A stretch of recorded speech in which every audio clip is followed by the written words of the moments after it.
gente, retornando a mais uma aula. Então, espero que todos tenham já feito sua oração, tenham suas leituras em mão, que a gente vai ver um resumo de alguns outros capítulos do livro de Mosias. Hoje a gente vai do capítulo 9, a gente deu o capítulo 8, né?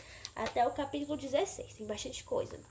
Então, vamos ao seguinte, relembrando o que aconteceu na aula passada, tava lá Amon junto com o povo do Rei Lime, tava lá ensinando eles, tava falando um pouquinho sobre as placas dos Jareditas, e aí agora eles vão contar a história deles.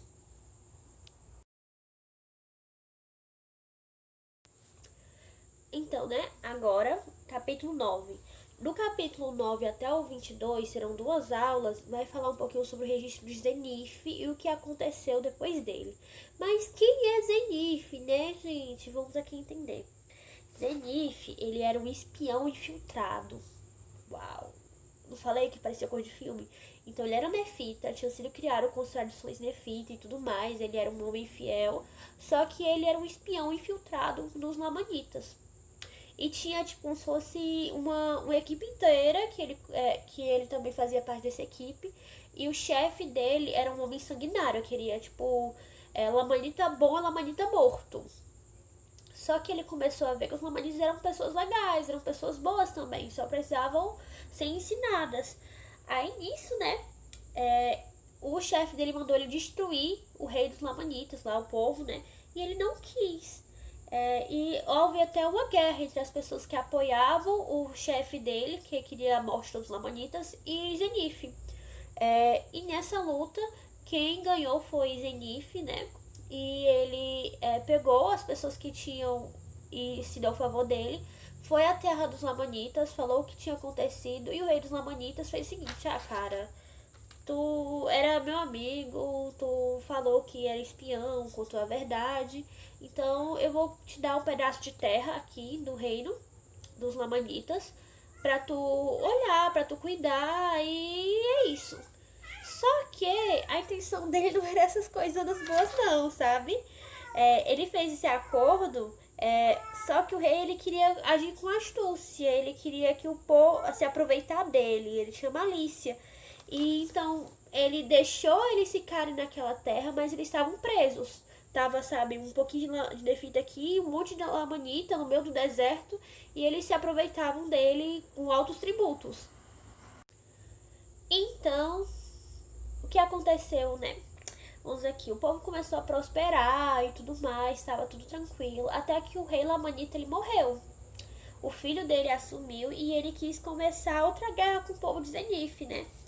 E Zenith, como ele era espião, gente, quem é espião nunca deixa de ser espião ou líder de espiões. Ele tinha feito o quê? Ele tinha colocado espiões também junto da terra Lamanita, pra ficar, ó, de olho caso o novo rei Lamanita quisesse fazer uma guerra. Então, nisso, ele descobriu, né, o plano, e o que ele fez? Ele fez com que todas as mulheres, todas as crianças, todos aqueles que não podiam lutar se escondessem no deserto, e todo aquele que podia pegar em armas para batalhar foi pra guerra, e foi uma guerra terrível. Os Lamanitas, tipo, eu fico imaginando, tipo, os Lamanitas acharam, a gente deu uma terra pra esse povo tá ainda prosperando, eles tinham muita inveja do povo nefita, porque era uma guerra de séculos, fazia muito tempo, desde Nef e Lamã que tá tendo guerra, então eles não queriam aceitar esse povo, mas o Senhor foi muito bom e deu tudo certo, eles ganharam essa guerra com o povo Lamanita, mas estavam cercados de Lamanita, algo ia dar errado, né?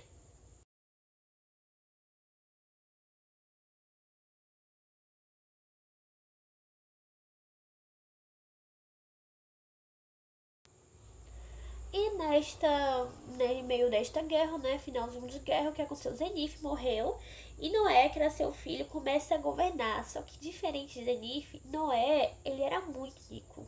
Muito rico. Tipo, ele pegou as escrituras e rasgou.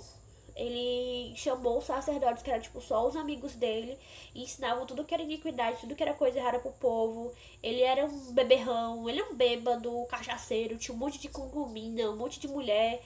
Tipo, era um rei muito ruim. Tipo, ele não trabalhava, ele só vivia às custas do povo, não fazia nada.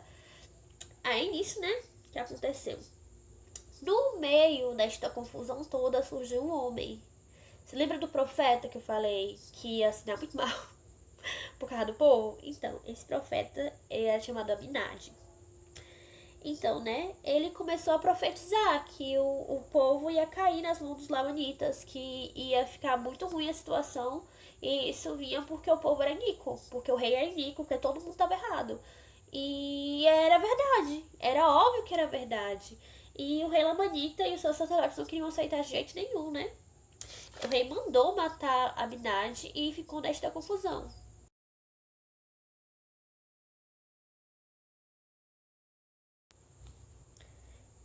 Para escapar, Abinadi ele fugiu pro deserto, né? Mas ele era um profeta, ele tinha que falar a verdade, ele não podia ficar se escondendo. Então, passaram 2 anos, ele voltou para a cidade, mesmo disfarçado, ele começou a ensinar novamente pro povo, né? E ele ensinava muito firmemente, ele falava de todos os erros das pessoas. E o que aconteceu, né? Passou um tempinho, ele foi descoberto, ele foi aprisionado, ele foi interrogado. E, tipo, os sacerdotes tentaram convencer ele que ele estava errado, coisa que eles não estavam, né? E nisso era muito engraçado. Tem uma parte que é maravilhosa, que ele chega assim, sabe? O pessoal tava tentando persuadir ele e quisesse com que ele entrasse em contradição de alguma maneira. Me lembra muito sobre o interrogatório de Jesus Cristo. E ele fala assim: ah, mas o que vocês estão ensinando para esse povo? Aí o sacerdote fala: ah, a lei de Moisés. Aí ele diz o seguinte: se não é. Se ensina a lei de Moisés, por que não aguardais? Então era simples, né? Os sacerdotes queriam que o povo seguisse a eles, mas eles faziam tudo errado. Nem a lei de Moisés, nem lei nenhuma eles seguiam. E Abinadi começa a ensinar os 10 mandamentos, que parece uma coisa bem simples para ensinar para os sacerdotes, mas o povo não estava cumprindo nenhum deles.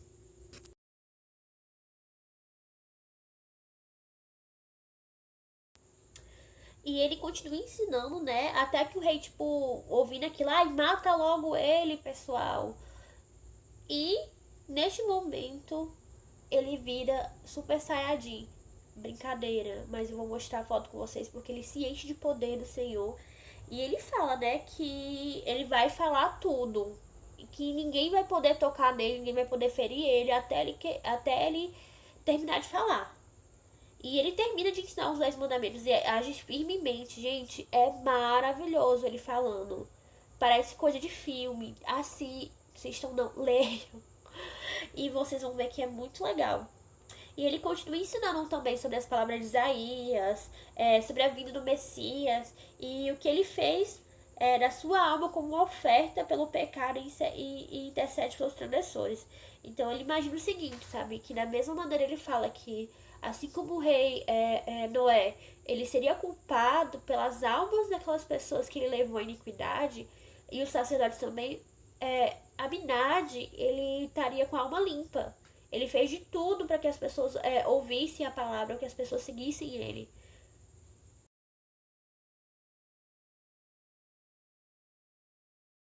E nos capítulos, no 15 e no 16, ele continua explicando sobre Jesus Cristo.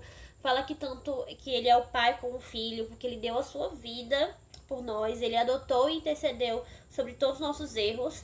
E que os profetas são a semente de Cristo, são por meio deles que a gente pode aprender sobre Jesus Cristo e ir até ele, né? E que só por meio de Jesus Cristo é oferecido a primeira ressurreição, que é a exaltação. Que vai acontecer? As primeiras pessoas que serão ressuscitadas com a segunda vinda serão as pessoas que vão adquirir a exaltação. Todos aqueles que já morreram, que serão merecedores, serão as primeiras pessoas a serem exaltadas. E que as criancinhas, elas são salvas já por elas mesmas e elas já têm a vida eterna.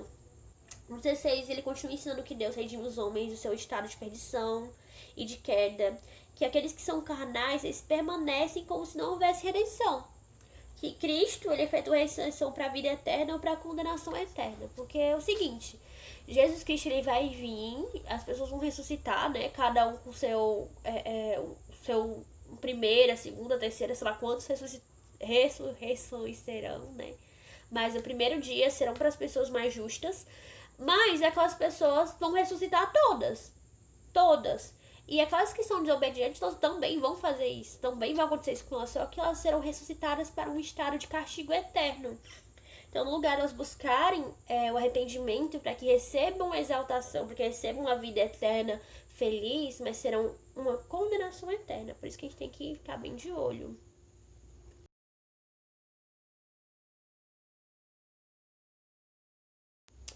Então, eu falei que ia dar aula só até o 16, mas pra concluir a história, somente a história de Abinadi, que, tipo, é o grande nome dessa aula, eu vou concluir com o 17 pra fechar um pouquinho a história dele.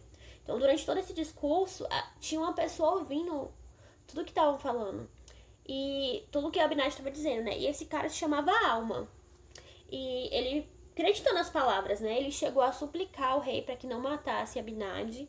E o que foi que o rei fez? Ficou com raiva de Alma também, né? E expulsou ele. E Alma, ele escreveu tudo depois. Tudo depois que ele tinha escutado, ele escreveu. E o que aconteceu, né? Infelizmente, o rei e os sacerdotes Nikos mataram Abinadi.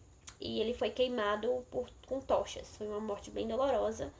Mas antes disso, no momento de morte dele, ele começou a profetizar que eles também seriam mortos e que o rei ia morrer da mesma maneira que ele morreu.